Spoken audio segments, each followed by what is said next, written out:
Hey, you guys. So,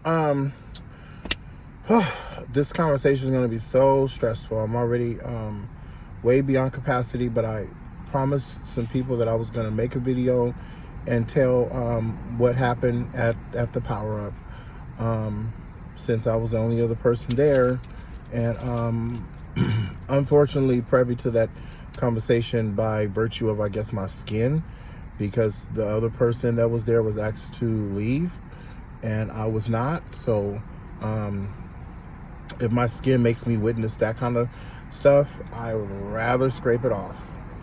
Maybe not scrape it off, but yeah, I definitely wish, in life you wish you hadn't seen some stuff. That's how I feel. And so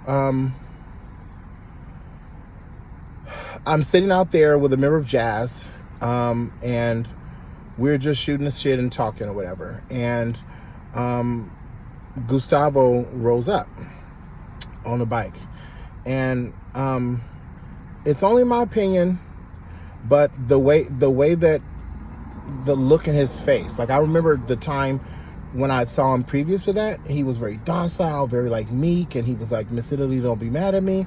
And I didn't have the context at the time of what was the backstory of what, between him and the DSA and the whole Street Watch thing.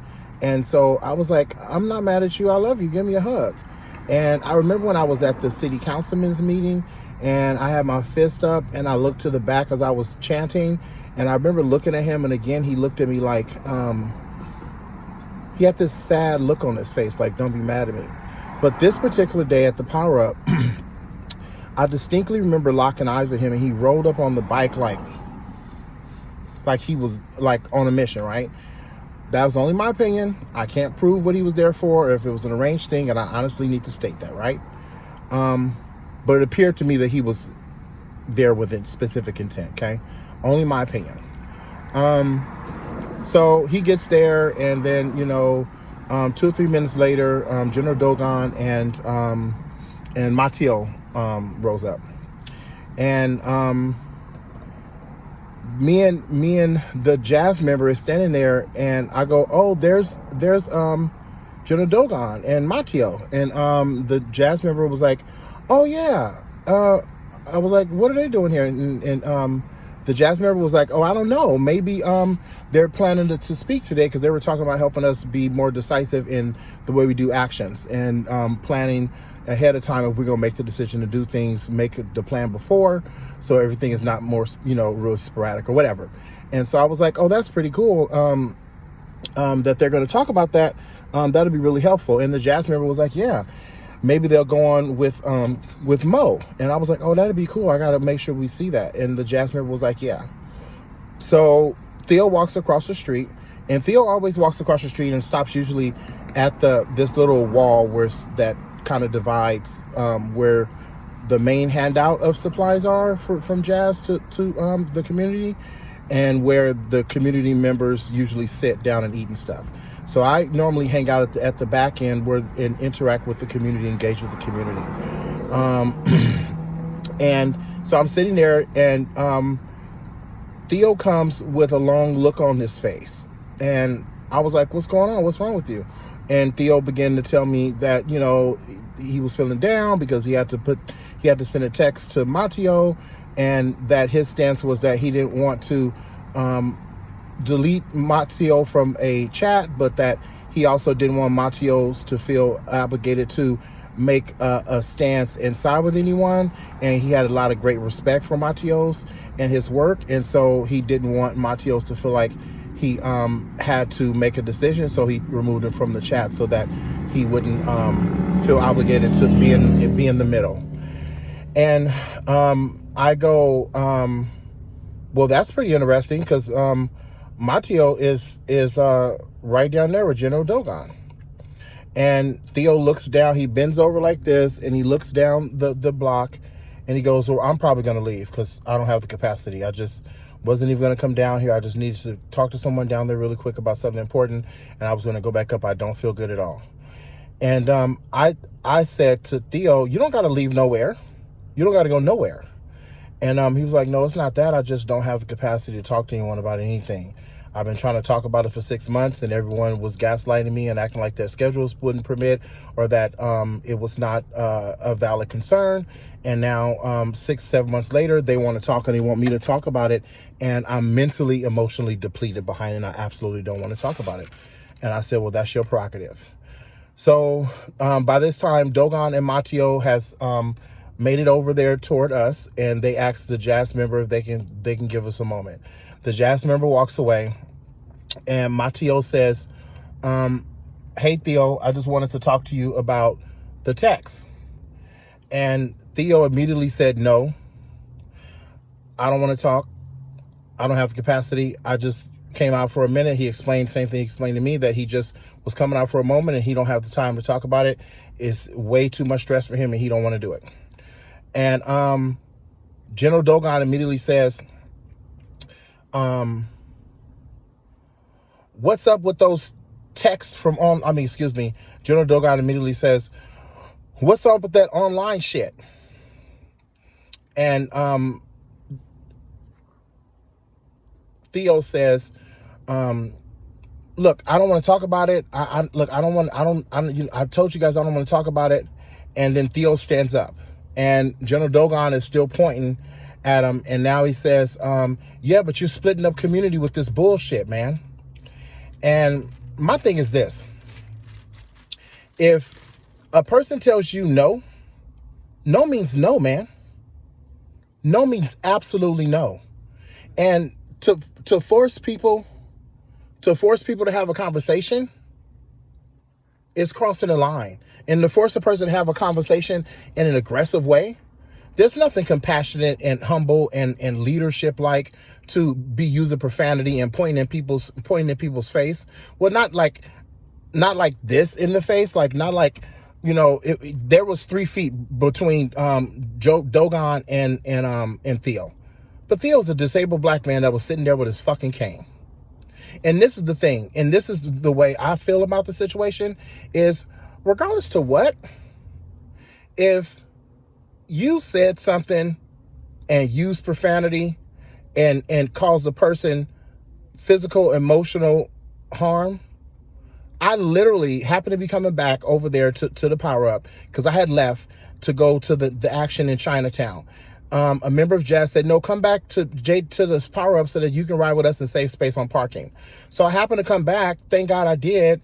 And I'm pulling up to the Starbucks next to where I normally park. I park and I get out the car, and Theo is literally collapsing in the street, literally staggering like he could barely walk in the streets. I have to help him get to the nearest chair that we can find, which happens to be the restaurant below the restaurant on right there on the corner. And thank God the restaurant had the chairs out. That's not cool. He was trying to make it a 7-Eleven to get a bunch of bags of like snacks and stuff because the conversation had made his blood sugar become irregular, I guess. And he was about to collapse. And that's just not cool, man. And regardless to what, regardless to if you intended, if I got a gun and I point a gun up in the sky and I shoot it and it goes up and then it comes down someplace else and hits someone and kills them, did I intend to do that? No, I didn't. But the harm was still caused.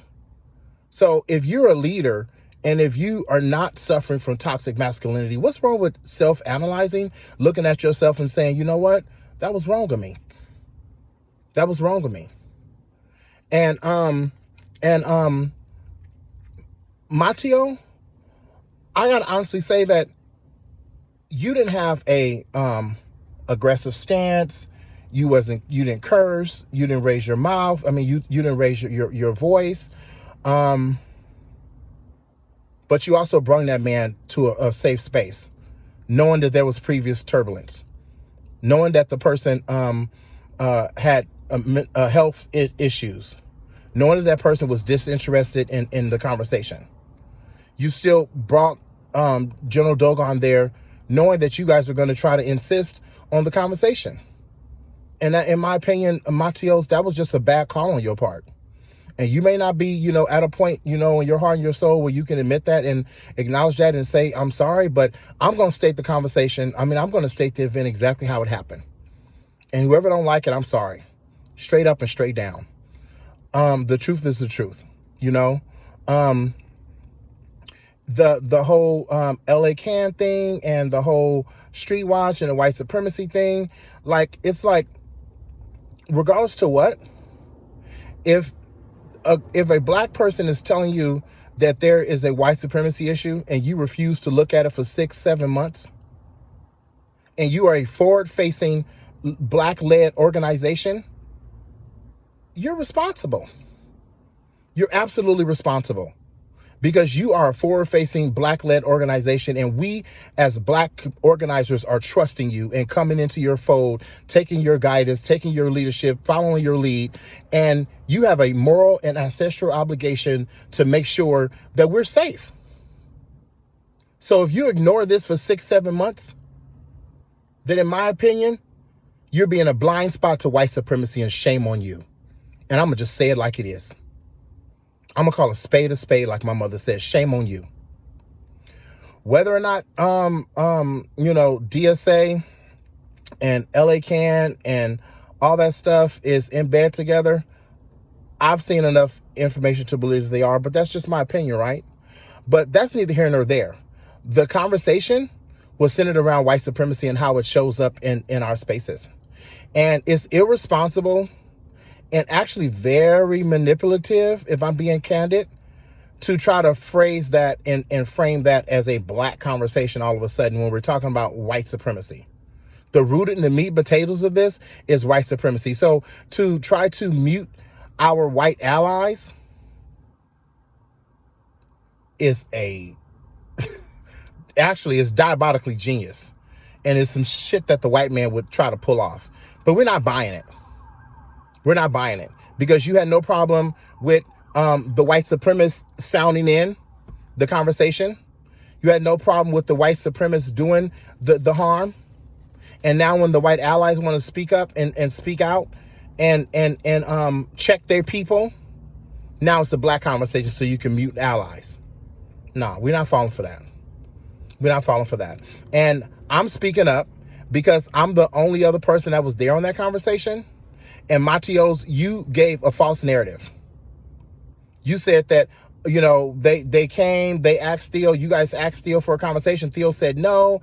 And then you guys said, okay, nobody followed him. And we explained, we exchanged niceties, and that was that. We did exchange niceties in the end. The only thing that you was honest about. You right. You guys said, very nice to see you, Miss Italy. And I said, nice to see you too. But what I thought in my head is, nice to see who you are. Nice to see who you are. And the context that you left out is that Dogon was out there using profanity. Which the context that you left out is that Theo tried to say no several times to you guys. You guys were insistent on the conversation. The part that you left out is that General Dogon didn't come out there to sing Kumbaya and drop off cupcakes. And what I find really interesting is that in the Zoom conversation, General Dogon acted like he didn't know Theo was going to be there. He didn't know, he was just stopping around there to drop off some posters. You guys had no idea that you were going to even talk to Theo. This is what General Dogon said in the Zoom meeting in front of a gang of people. So don't try to deny it.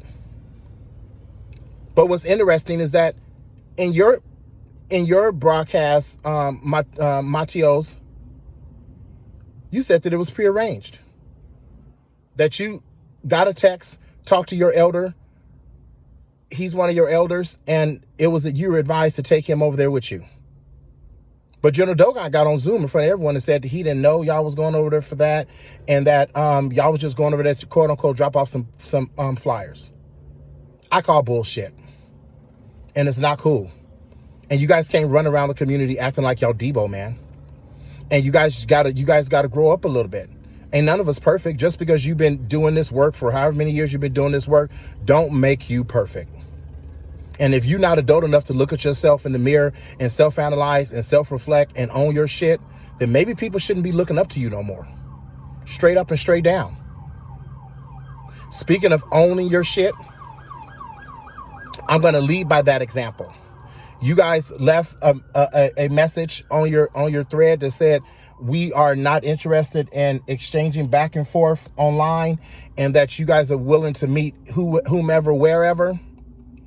And with the menacing statement that you said, General Dogon, online on the Zoom call, when I was talking about it feeling like an ambush on Theo, and you said to me very menacingly, everyone in the meeting after was like, whoa, that was chilling the way he said that. You said that wasn't an ambush. You'll know the ambush when it's coming. And I felt extremely threatened, right? And then when I got the message online, when I didn't get the message, but when the thread was posted online and the end of it said, we'll meet whomever, wherever,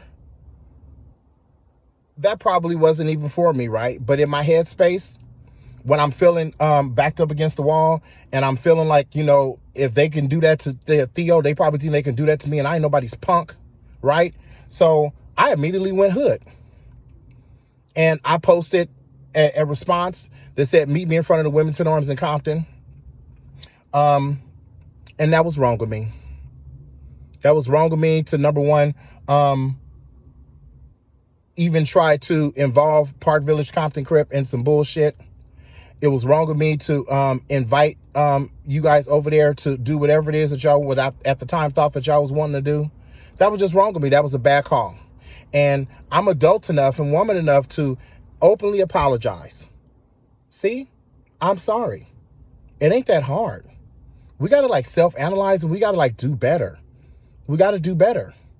And me making that statement online, meet me in front of Wilmington Arms at 12 o'clock on Friday. At the time, I meant every fucking word. Because I'm not nobody's punk and I ain't nobody's coward. But it was wrong. And I could admit that. It was wrong. I'm a full-time student. I go to school 6 days out of the week. I'm in school from 7:15 to 2:45 every single day, including on Saturday. I'm so fucking bogged down with homework that it's halfway depressing. And I have almost a year and a half clean and sober. Everyone knows that, you know, I got approved for my apartment, and any day they're going to call me to just do the lease signing. It's already been paid for. I am on a trajectory to success and trying to make different decisions today and trying to do things different. And they teach you in the rooms of recovery that in order to change your life, you got to change everything. And I can't expect to have good results in my life when I'm still making bad decisions like that. And in the rooms of recovery, they teach you to do your inventory and keep your own side of the street clean and own your shit. And my shit was, that was wrong with me. That was wrong with me. That was wrong with me. That was wrong with me. And I apologize. Hope this helps. I like to also say that I'm probably going to do less organizing, because this whole thing has me completely discouraged and completely let down with the community as a whole, the way the whole thing is happening. And I'm so buried in homework that I really need to just focus on going to school. I love you guys. Take care.